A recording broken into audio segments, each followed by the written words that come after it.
This is terrific. Thanks for having me, Paul. My name is Beck, and my claim to fame is that I never missed an episode of the show Friends from 1994 until 2000. Some of you may know me as the executive of sales at the finest liquor store in town. Lowry Hill Liquor. Thank you. The store that made Minneapolis famous. This is the store where Garrison Keillor first formed a sentence, where Prince first picked up a musical instrument, and where Michelle Bachmann first took a pint of Phillips Hot 100 straight to the dome. You guys should really check it out sometime, because at Lowry Hill Liquor, you can have it your way. And you're gonna like the way you look. I guarantee it. Of course, image is nothing. Thirst is everything. Obey your thirst. 15 minutes could save you 15% or more on intoxication. They say every kiss begins with Lowry Hill Liquor. And with a name like Lowry Hill Liquor, well, it has to be good. I just want to thank you guys for coming out tonight. It's not like this is the only thing going on in town. I mean, you could be at Target Center right now for Game 1 of the WNBA Finals. The Lynx. You guys Lynx fans? Yeah. A team that's both championship caliber and highly erotic. What Miley Cyrus might call the best of both worlds. They're going all the way again this year. Hopefully with each other. And hopefully on pay-per-view. I recognize some of you guys in the crowd. I saw you on the show America's Next Top Model. One of the greatest shows of our time. Or at least one of the most sensual. Of course, that show changed my life. Because I had to get new bed sheets. I saw you in the club the other night, sir. You were surrounded by an entourage that included a Boston market shift manager, a Puerto Rican midget, a Larry David look-alike, and a two-headed mime.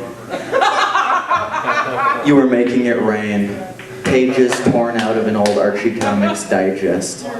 The crowd was going nuts, chanting Jughead as they danced the night away to the music of the late Donna Summer. It was a night barely remembered, yet never forgotten. I saw this man in the club too, Sam's Club.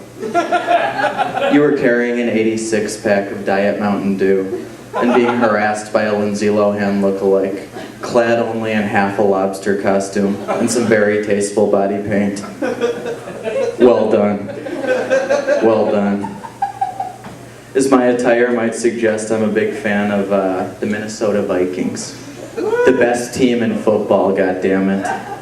Despite today's loss, they're having a terrific season. Which, I mean, going into this year, I had like zero expectations. And I haven't been this pleasantly surprised since I went on television and found out that I was not the father. I'm definitely happy that Randy Moss is back in the league. Greatest of all time. Greatest of all time. Although, with the amount of playing time he's getting, if he doesn't have some kind of media meltdown in the next couple weeks, I'm going to be convinced that they have him brainwashed like Patty Hearst.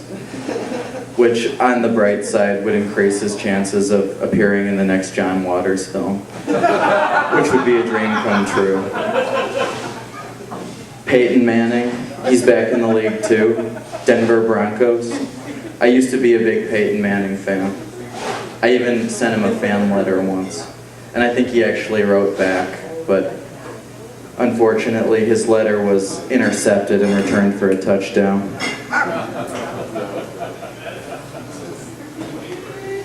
As you might imagine, working at the liquor store is pretty terrific, but the money's not quite what you would hope.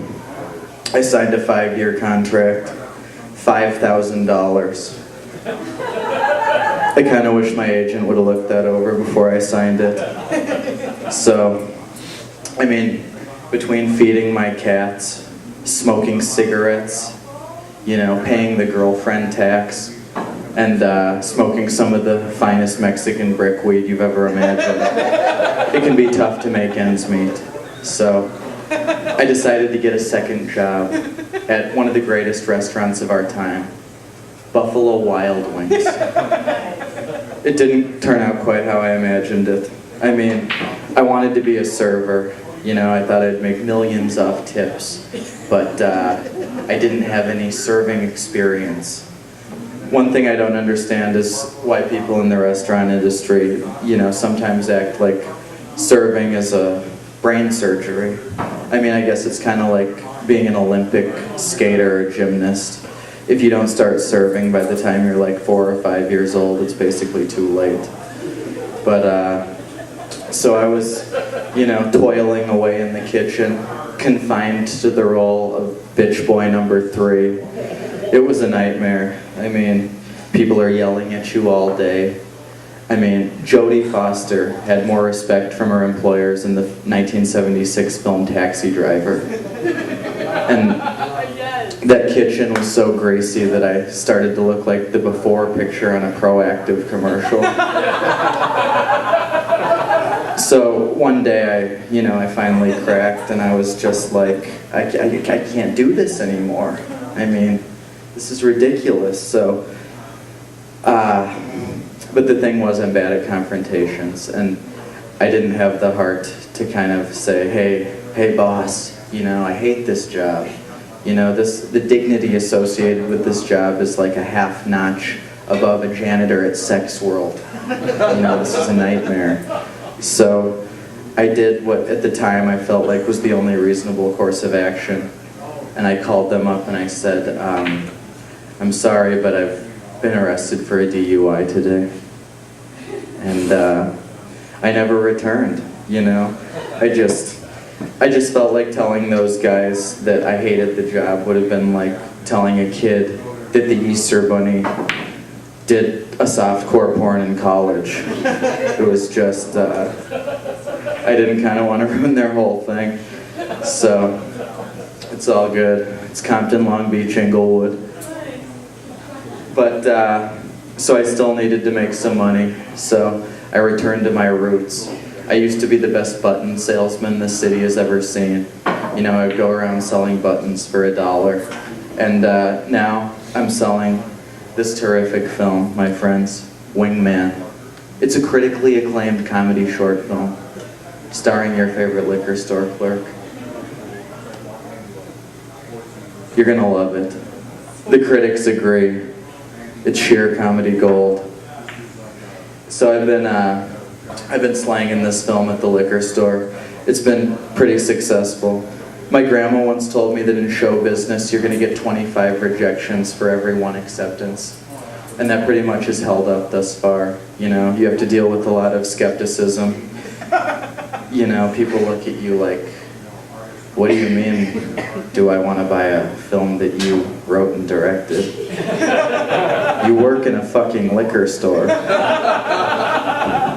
But overall, it's been pretty good. I'm pretty tenacious. We've moved actually 428 copies. Not bad, not bad. 428, it's like a combination of Brett Favre and Adrian Peterson. Numbers 4 and 28. And as you might guess, I've got some copies for sale tonight if anybody's interested. You're gonna love it, and they also make wonderful gifts. It's kind of like a combination of Superbad meets Woody Allen. So, in closing, I just want to say, follow your dreams. With a well-balanced breakfast from General Mills. Now supporting gay marriage. Why not? Vote no. And yeah, have a terrific rest of the night. As my mom used to say to me before I took a shower, have fun, but not too much fun.